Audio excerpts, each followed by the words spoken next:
This episode of the ZuLoo Pōōdcast is sponsored by ZuLoo Inc., a benefit corporation dedicated to the goal of universal access to toilets, hygiene, clean water and sanitation through the power of social enterprise. Learn more at ZuLoo.com. Like you were telling me the other day about you were on a train, and where were you? Bangkok? I was on a train in Thailand. And they don't have like a holding tank to get to the next station, right? They just... I think they just cut a hole in the bottom of the train, right, and let it go on the tracks. It was just a metal hole in the ground, and you just stood over it, and it was a moving train, so it's like you're losing your balance. And I was this is why they're such great kickboxers, because they can get on one foot. But it was a pretty hardcore Nothing to hold experience. on to, right?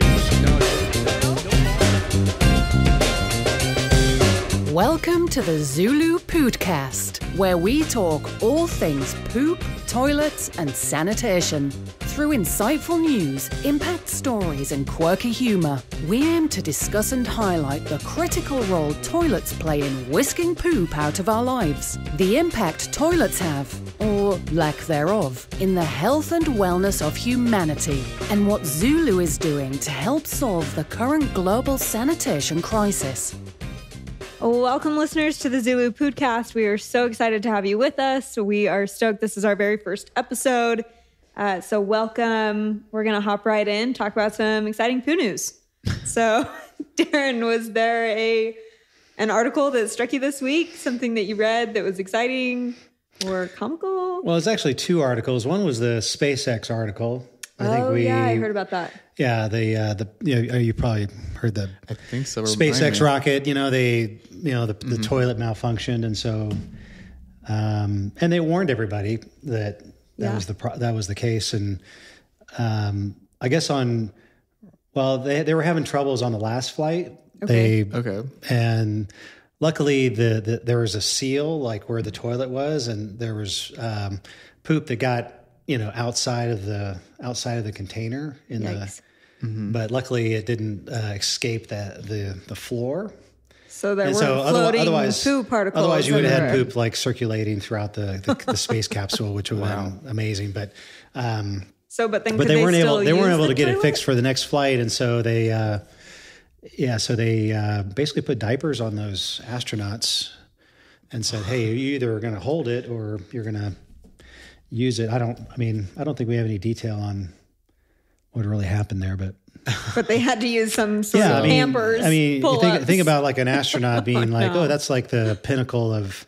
What's better than an astronaut, right? That's so exactly. Oh, and you have to wear diapers, right? It's a little bit. Well, it's also like the pinnacle of human engineering, getting out into space. Right. Yeah. We went to the moon, but then while you're on the moon, you're in a full diaper, and it is humbling. I feel like it would keep them. I'm kind of a god, but I'm wearing a diaper. So I think maybe that was kind of Elon's plan. Yeah. All along was like he wanted to keep them in their place a little bit. Keep them a little humble, right? Yeah. Who do they think they are? This is my rocket. Yeah. And you're wearing a diaper. That's right. Yeah. Oh my God. So when Elon goes up, it's going to be it's going to be immaculate. He'll have a golden toilet. They'll have a shower that even with zero gravity shoots straight down. Oh my gosh. Yeah, that's class right there. So that's what he's got. Only the best cooking. for Elon. Yeah. So toilets are important, right? Even in space, right? Exactly. It's like high-tech stuff. But yeah, I like the article that you found, Kelsey. It was this frozen poop falling from the sky and hits an Englishman and covered his garden. Yeah, this was actually... We were reading that earlier. This was Kelsey's personal story. This is my personal story. This happened to me. It was all incognito until Quinn blew it. But I know. Yeah. You tried to throw us off with Englishmen, and I was like, okay. Silly Kelsey. It's basically this man sitting in the backyard in Windsor, England, and when raw sewage suddenly fell from the sky, his whole garden covered umbrellas and everything in a, what does it say here? An unfortunate way. That is unfortunate. Yes, that is an unfortunate. Very, very British response. It was quite experience. It's quite unfortunate. Yeah. But I was surprised. I did not know that planes could do that. I know like just ships drop could a do load? that. Like if you're offshore, at least a couple miles offshore, you can open up your seacocks and let it out, but I didn't know planes could just sort of let it. Well, it seems like what I recall from the article is that the airport was fairly close to the city that it happened in. So what raised a red flag for me was, why did they have to dump it so soon? I think it was similar to the rocket thing. They just didn't do it beforehand. Cause poor. I don't know. I mean, it's very dark. I guess we were reading that the insurance company was like, no, you don't get anything. Yeah. You don't get anything from us. Oh my God. I think maybe the airline was like, we just fertilized your garden. Yeah, you should be thanking us. You're welcome. Right. You don't have to get an irrigation guy. We're here. We did it for you. I know, but he's ungrateful. Truly the unfortunate bit, though, is that he's out there sunbathing and frozen turds fall from the sky. Sunbathing in England? I mean, that's not happening. He's just out there, sipping on a tall lager, trying to forget his pain, and then all the poop comes and falls on him, and then he just is reminded once again of his poor choice of home next to an airport. I mean, it was already a bad place to live anyways. It says here that there's several incidents every year where frozen sewage is dropped along the flight routes. It says Windsor is on a flight path to London's Heathrow Airport. So the real question is, because it's in Windsor, right? When is that going to happen to the royal family? We wonder. That's my first, right? Yeah. I was like, The Crown. I just watched it. So I'm just thinking about the Windsor family. Yeah. And I mean, if that had happened to Prince Charles, I mean, they would have shot the plane down. So, I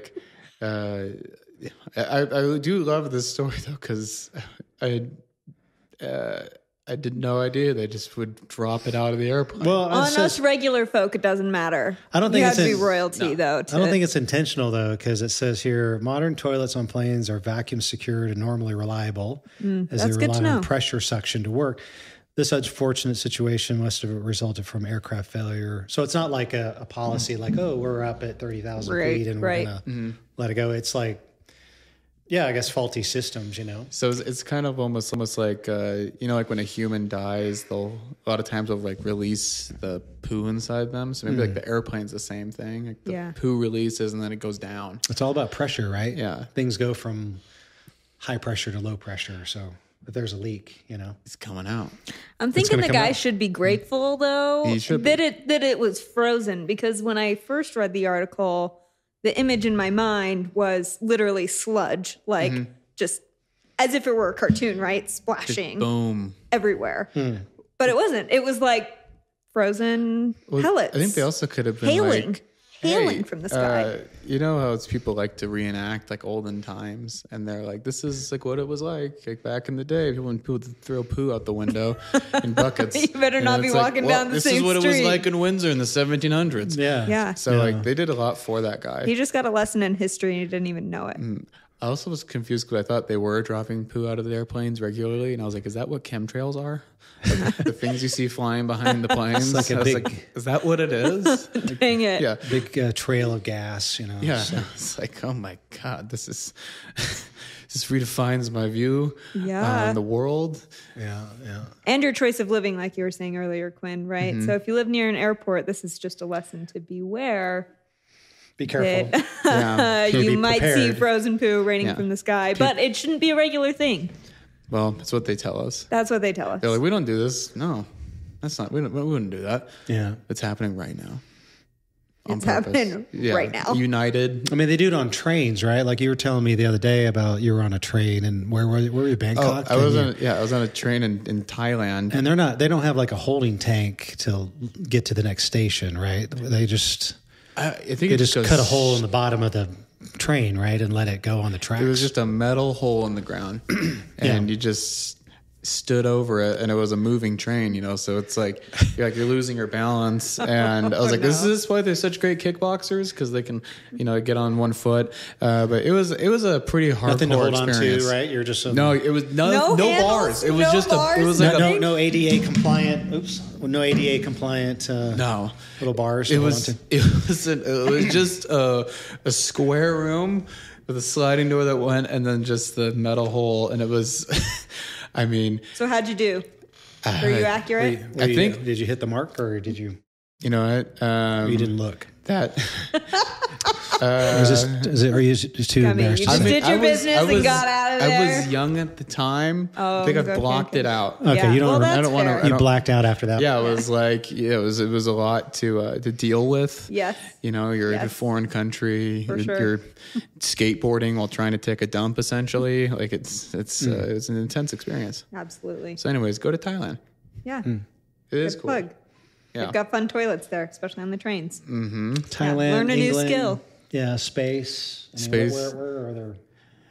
Not toilets, right? Mars. They're important everywhere you go. Right? Yes. Well, speaking of where there are not toilets, in this episode, we did want to talk about just some basic statistics about the global sanitation crisis for our listeners who don't know what the global sanitation crisis is.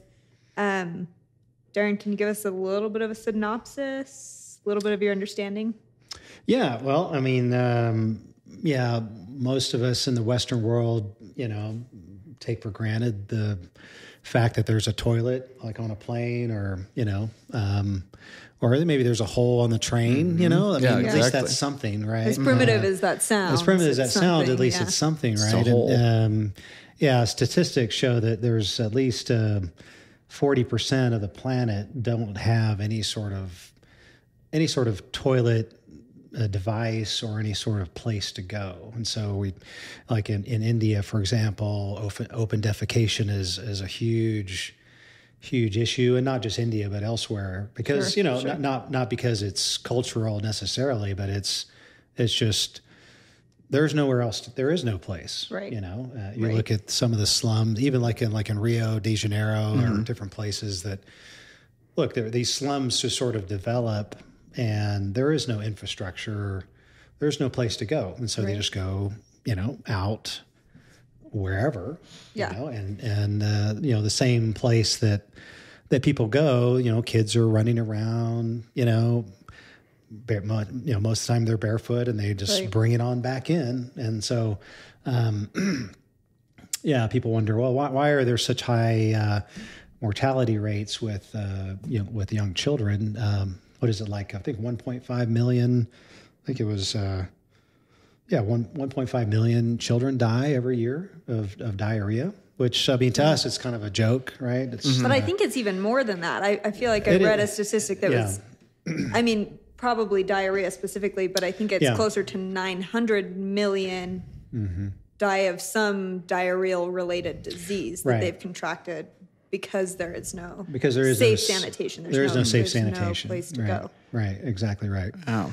And that's like we were reading. This is like the UN's latest report on sanitation, and it's been a problem for a long time. I mean, like 20 years ago, the UN said, "Oh yeah, we need to get serious about sanitation," and here we are, 2021, and we're more concerned about other things than sanitation, even though they show that,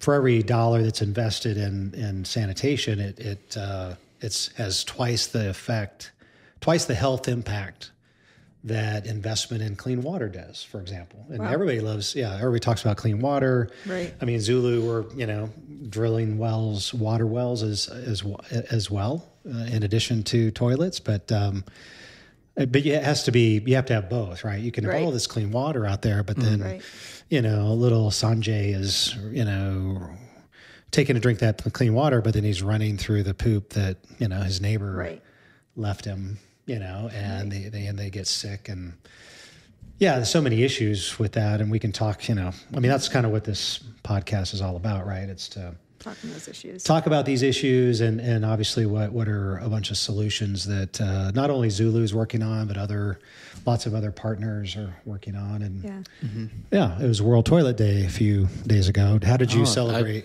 How did you celebrate World Toilet Day, Quentin? I went into space and I wore a diaper and I just looked back down at Earth and remembered how nice it was to have gravity on a toilet seat. Okay. Which was a pretty, it was a pretty beautiful Like, that sounds beautiful. It's emotional. That sounds beautiful.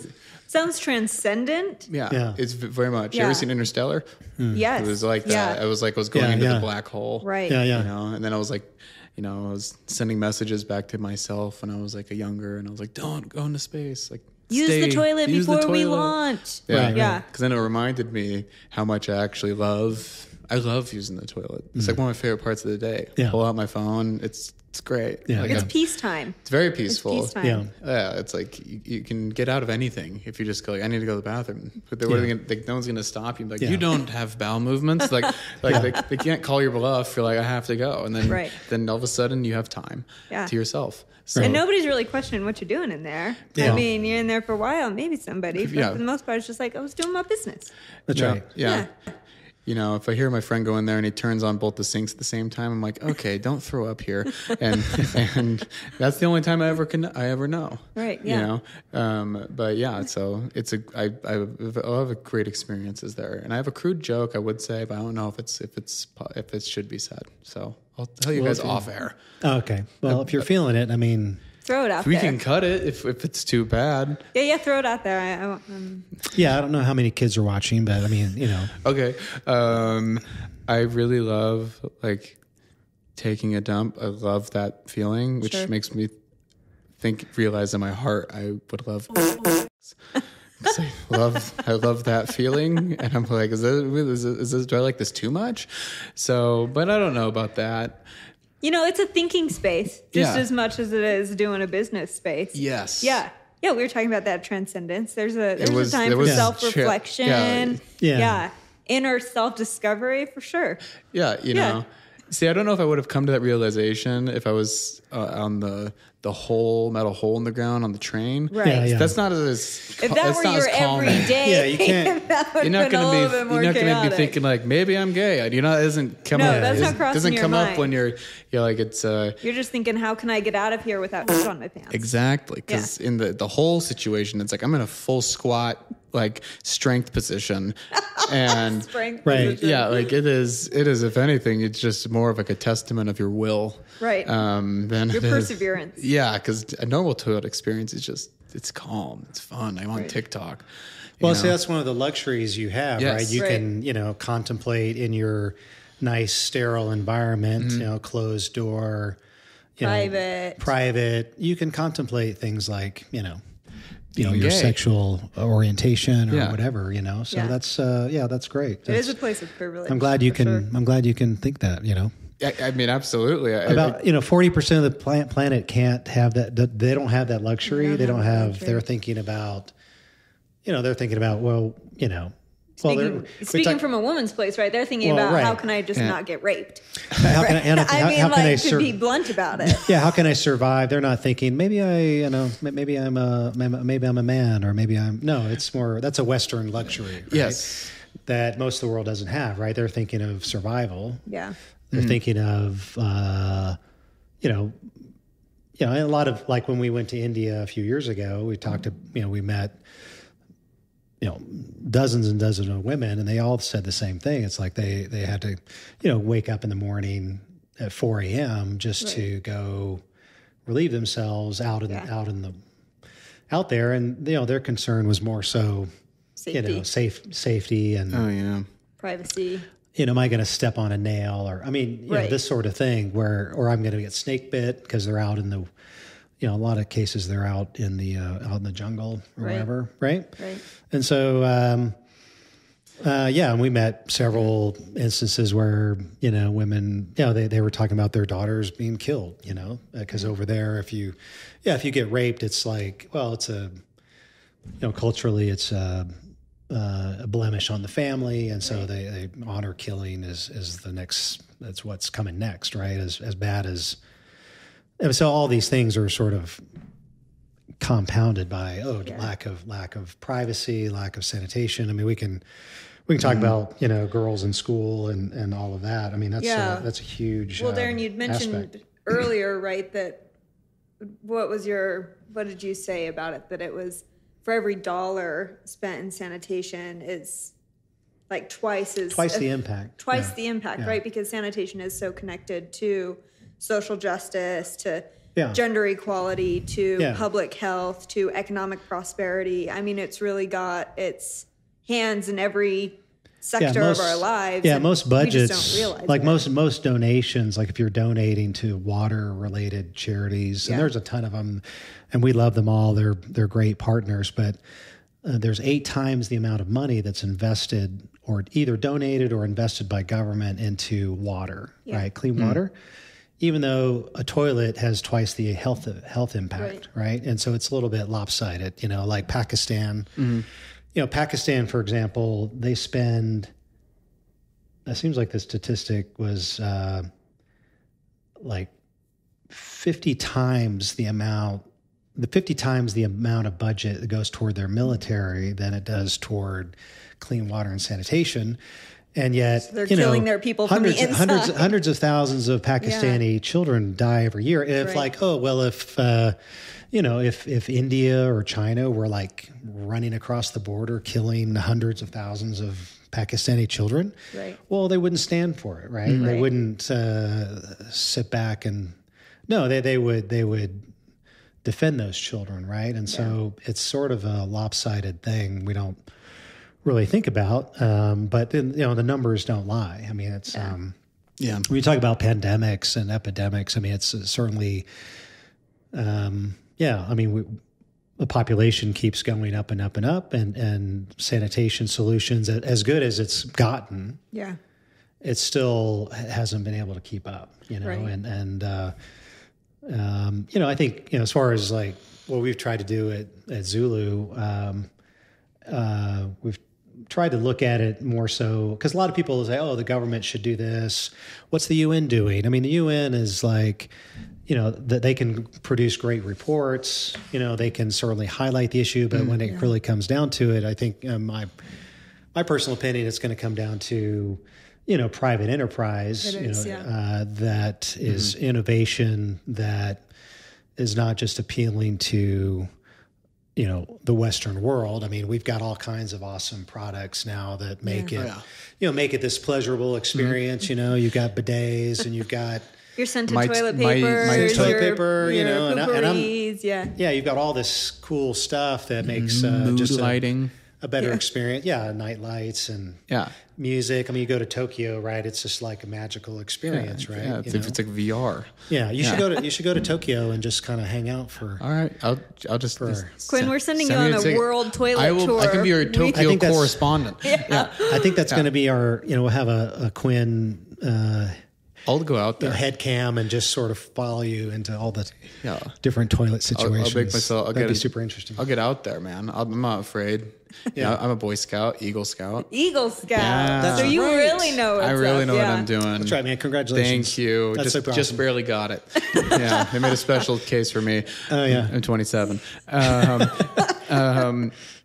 was that's like a man scout. That's man scout. Yeah, man scout. I know how to tie a knot effectively. And I can identify a birch wood tree from 6 yards away.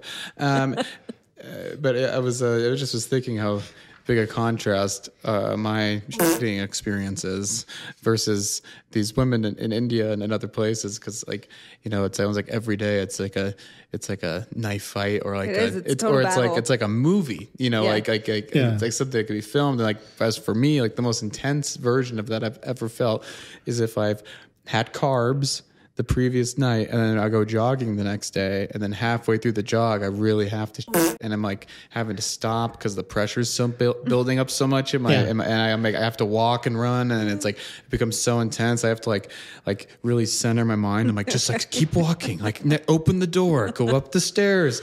I have to like treat it like I'm having a panic attack. Do you have like an internal clock countdown going on in the other part of your brain? It's like you wait for the pressure to subside, and then when do you usually go before you run though? I like to, but sometimes it sneaks up on you. Yeah. One time I had to stop at a random old woman's house and be like, "Can I use your restroom?"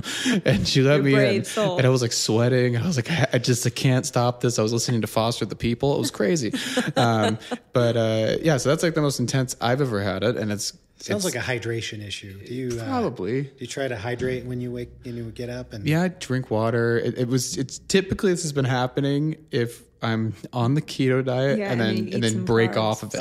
And if I break off for a night, like I have some, like some French fries, all of a sudden her body freaks out and it's like, what's going on? Yeah. It's got to download, So I can't imagine what it's like. That's what's crazy for me. And then for these other women, it's like every day. Every day. Yeah. It's every day. And that's what's like, I mean, speaking to Darren's point, right? That like, this is really an issue that governments particularly lack focus on, but it is kind of going to be up to social enterprise. It's going to be up to each one of us to focus ourselves on these important causes and understand what they mean. I mean, we can't like sugarcoat it. Talking about sanitation is not the prettiest topic. It's something that I think even in everyday talk, we just kind of avoid.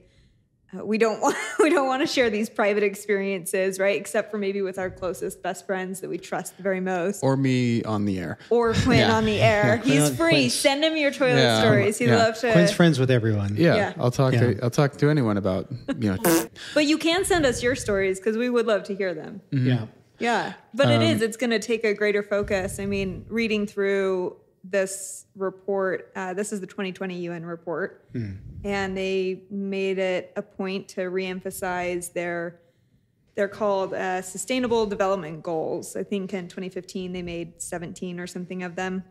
One of them is sanitation related, and I think one of the goals is number 6. Yeah, number 6. And I think they've got several objectives with them, but one objective is like end open defecation altogether, and the other part of that, I think, is just safe sanitation for all, right? But they make it a point to say that we are not on track at all. In fact, to get where we want to be, and their goal is to do this by 2030, right? So, do that, our efforts have to quadruple to make that goal. And I mean, that's an alarming thought.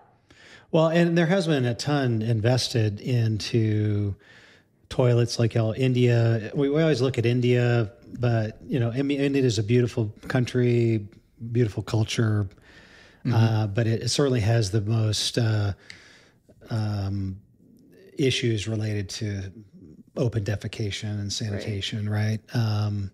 And the government has invested heavily into toilets. They've done a number of public awareness campaigns where it's like, especially targeting like young brides, like, hey, look, it's a status symbol for them. Right. It's like, look, if your husband doesn't have a toilet in their home, be aware, right? Yeah. Don't like, don't jump into that marriage. It's something you need to insist upon. And, they've done a lot of public awareness campaigns around that. And they've also built a lot of, public facilities, but the problem with the public facilities is that they're public, right? I mean, it's the same, Same here. You go into a public place, you're like, you go to any public restroom. Touch with you, it's not like your own little private sanctuary. It's like and so they've done like where they've built these beautiful, nice toilet blocks in these slums, and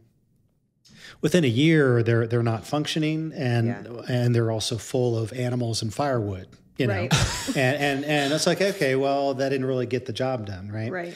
And so our approach and ZuLoo's approach has been to, again, when we talk about privatization, each family has its own. It's a household thing. And it's a household thing, and especially the ones that are in most need are, like, there's a high number of girls in the family, or there's a lot of elderly that don't, it's a higher need. Yeah. It's a need-based approach. But the fact that it's their own toilet. I mean, we in 2019, we went over there to survey some of the toilet projects that we were working on. And I mean, they were pristine, they weren't the Toto 7000s that you see in Tokyo, right? that sing to you and all that. But yet they were, again, they were squat toilets, but they had the privacy,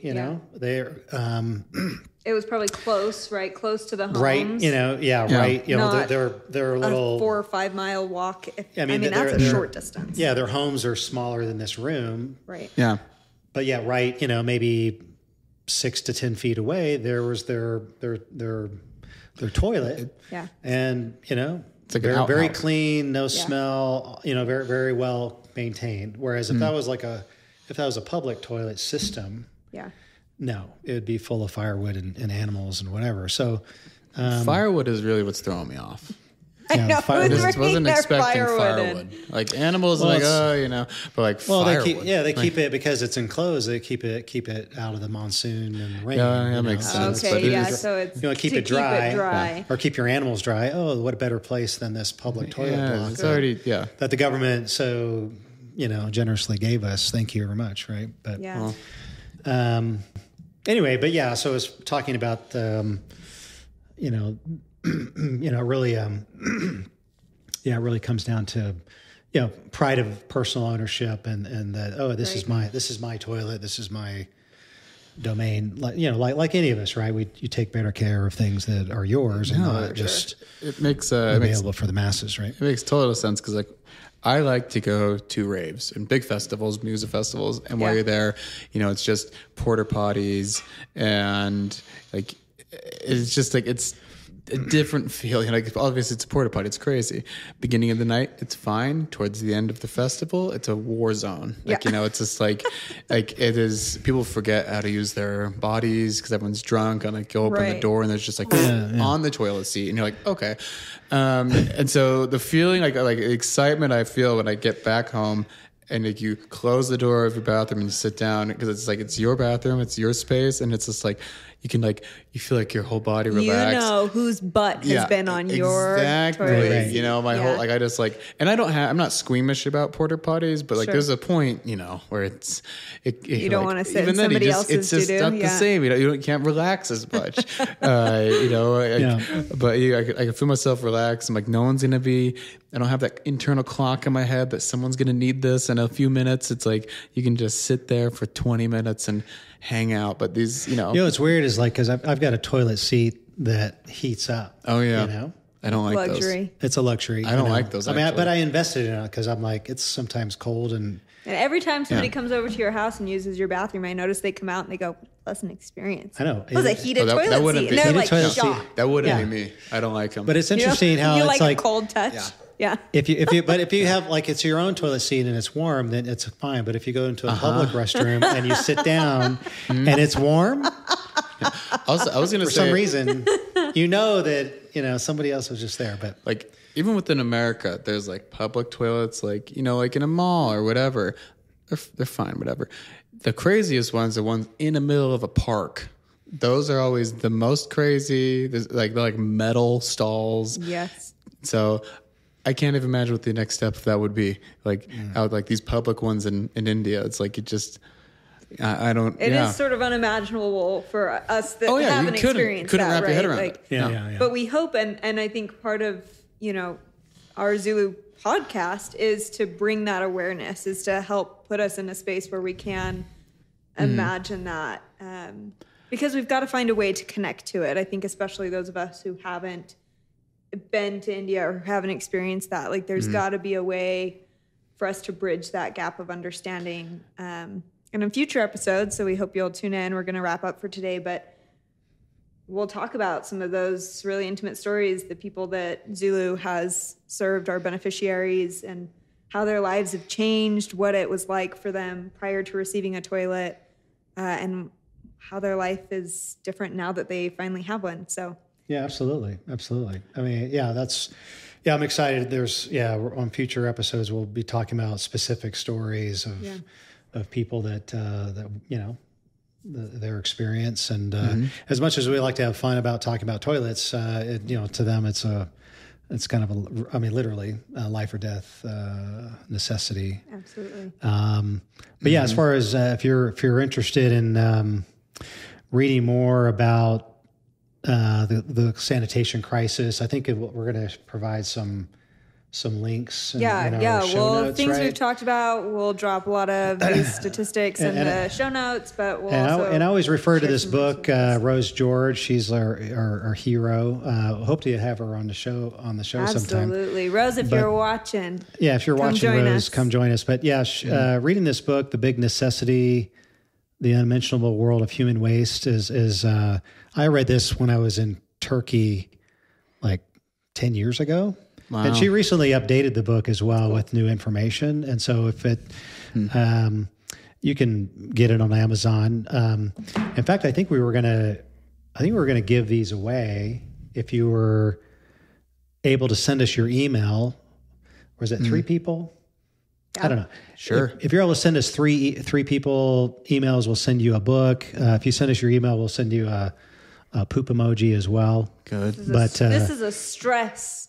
This isn't just any poop emoji. This is a stress ball. Squeeze it while you're on the toilet. Keep it on the back of your do you have one of toilet these? if you're having a particular... Did I give you one of these? I don't think I did. I don't think I have one. This is yours. Thank you so much. So whenever you're, getting all stressed, you... Maybe take this on your run with you, Quinn. Yeah, when you go on your run...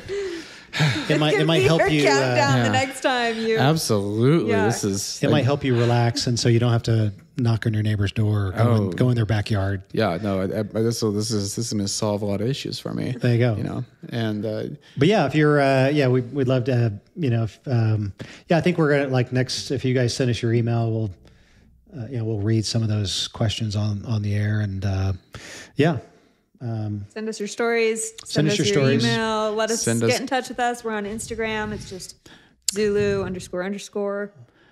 We're also on Twitter, ZuLoo Humanitarian Outreach. So we'd love to hear from you there as well. Also on Twitch, we have a live stream always 24 hours on a toilet. And we're pretty sure we're breaking the law, but I don't in the morning, there's calm music. In the afternoon, we've got metal. Metal going. And it's exciting. So thanks for joining. Thanks for listening. Thanks for tuning in. We'll see you on the next episode. Thank you for listening to the ZuLoo Pōōdcast. Follow us on social media at our links in the show notes below.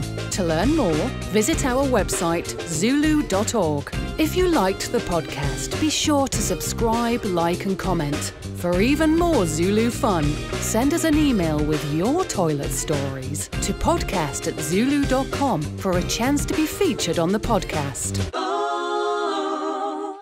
This episode of the ZuLoo Pōōdcast is sponsored by ZuLoo Inc., a benefit corporation dedicated to the goal of universal access to toilets, hygiene, clean water and sanitation through the power of social enterprise. Learn more at zuloo.com.